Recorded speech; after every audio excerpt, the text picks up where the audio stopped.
Bueno, Patutom trabaja con otros 3 países un proyecto europeo sobre la islamofobia y son específicamente Italia, Francia, una compañía, un grupo de Valladolid y nosotros que estamos intentando llevar a término un proyecto que luche contra esta forma de racismo actual, que nos parece muy delicada y que nos parece que justamente se une mucho al ideal de Patutom, que es la lucha a favor de la diversidad y en contra de la exclusión de los ciudadanos en general. ¿Qué nos encontramos en el taller? Y fue muy bonito el proceso. Grandes pensadoras. Vale, bueno, pues explicar un poco mi experiencia, bueno, el proceso de cómo llegué un poco aquí, ¿no? Cómo llegué a Patutom, cómo aterricé. Y es un poco irónico porque a mí me ha causado mucha gracia porque a mí me gusta siempre me ha gustado el teatro, eso por empezar, y he hecho teatro durante muchos años, teatro social y comunitario. Y claro, fue como, vale, pues vamos allá, ¿sabes? Teatro que algo que me gusta, momento en el que necesito despejar, momento de vamos a intentar buscar otras herramientas. Y hubo el proceso de selección y bueno, pues me seleccionaron y empecé. El proceso lo iniciamos el año pasado, en el 2019, y consistió en reunir una serie de gente musulmana, no musulmana, de aquí, no de aquí, para hablar sobre el tema de la islamofobia. Pretendiendo de alguna manera un análisis de un fenómeno que en teoría es relativamente joven,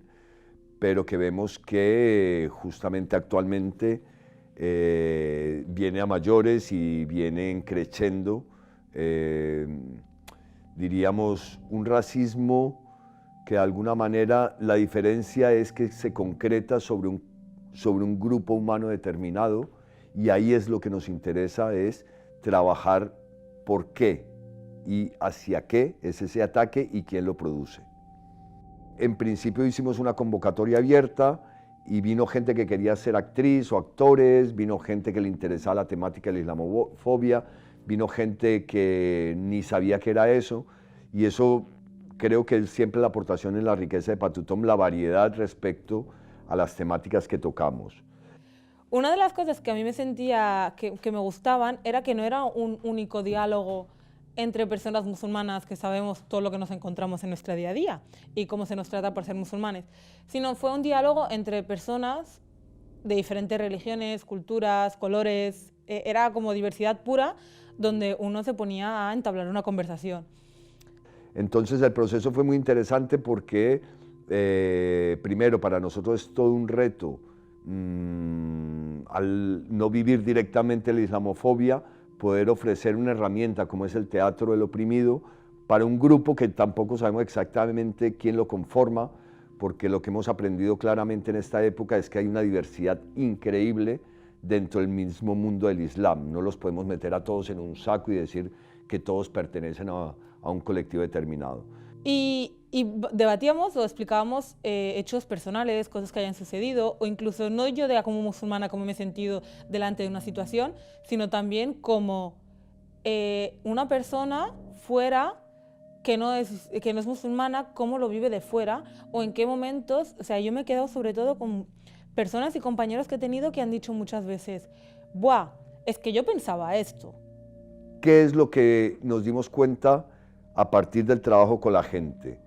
Primero, que hay una normalización sobre el tema, hay gente que incluso dice es normal que esté pasando esto, y esa normalización pues a veces no permite discusión porque la punta del iceberg con lo que vemos socialmente son el terrorismo, y eso marca muchísimo y genera un discurso de miedo y una situación de generar este miedo que es muy peligrosa, ¿no?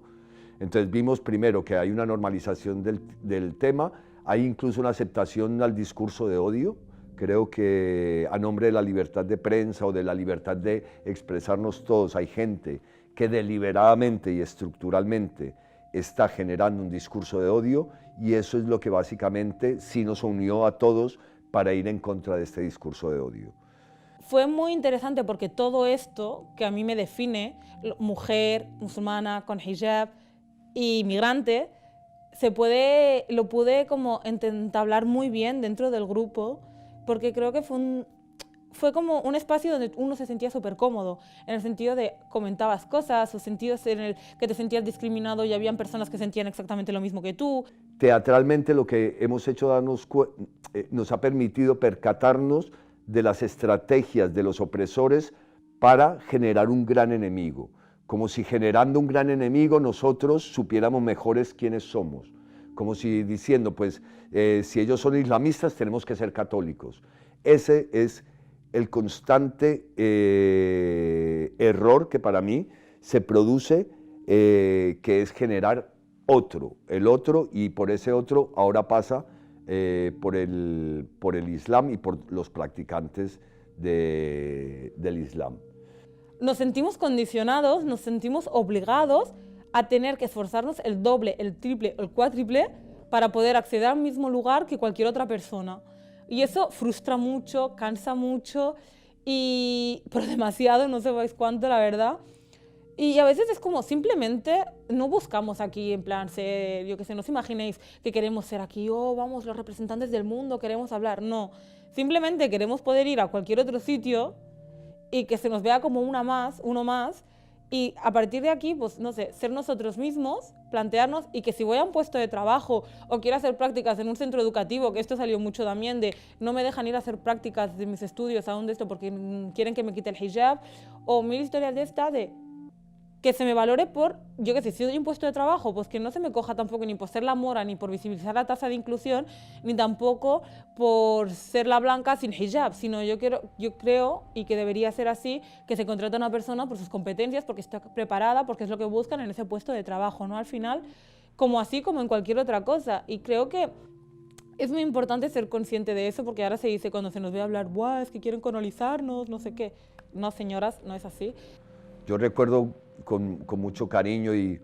quizá como de las cosas más bonitas del taller, que siempre que se hace una escena del teatro del oprimido, el oprimido de alguna manera no sale vencedor, porque lo que intentamos es que después en el diálogo con la gente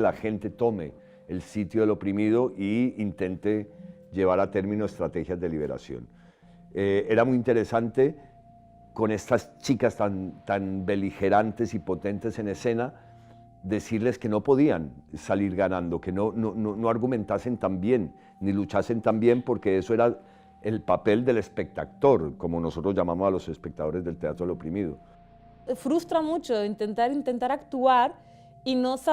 poderte defender con argumentos válidos, con no sé qué, sino tener como que estar callada, ¿no? Bajar la cabeza delante según qué situaciones. Pero me parece súper irónico, porque realmente lo que nos pedía Jordi es lo que pasa realmente. Y nos costaba porque a la hora de la verdad, en el teatro, muchas veces en el teatro, ¿qué pasa? Que transmitimos la verdad, pero como que intentamos, ese yo de fuera, pues se queda fuera, y en escena te vuelves otra persona. Entonces lo que pasaba era que en escena querías ser todo eso que te faltaba fuera. Entonces, porque muchas veces lo que pedía Jordi, que nos era tan difícil, era porque es lo que realmente vivimos. Porque que a mí una persona me grita por la calle muchas veces ha generado en mí que baje la cabeza, impotencia, que me ponga a llorar delante de esa persona, que no sepa reaccionar, que me quede en blanco. Y lo difícil en la realidad es que yo pueda hablar, que yo pueda justificarme, que yo pueda decir lo que pienso, que es lo que realmente hacíamos nosotros ensayando las escenas. Que es como, creo que es súper curioso y como un enfoque súper diverso de realmente lo que estamos haciendo es actuar, pero estamos actuando con lo que nos gustaría que fuera, pero en cambio Jordi nos está pidiendo que actuemos con lo que realmente hacemos cada día. Nada más, yo creo que este espacio, bueno, cerramos, para mí fue un cierre súper guay, magnífico, poder debatir, poder compartir, y a partir de aquí el grupo, tenemos en mente que el grupo no ha acabado ni muchísimo menos, sino que el grupo sigue, y si no sigue como teatro, sigue como amigos, sigue como compañeros, sigue como ir a tomar algo, y bueno, que el proceso al final, esas dos escenas finalizaron, pero el proceso en sí, el grupo en sí, no ha finalizado, y yo creo que eso es muy importante de tener en cuenta.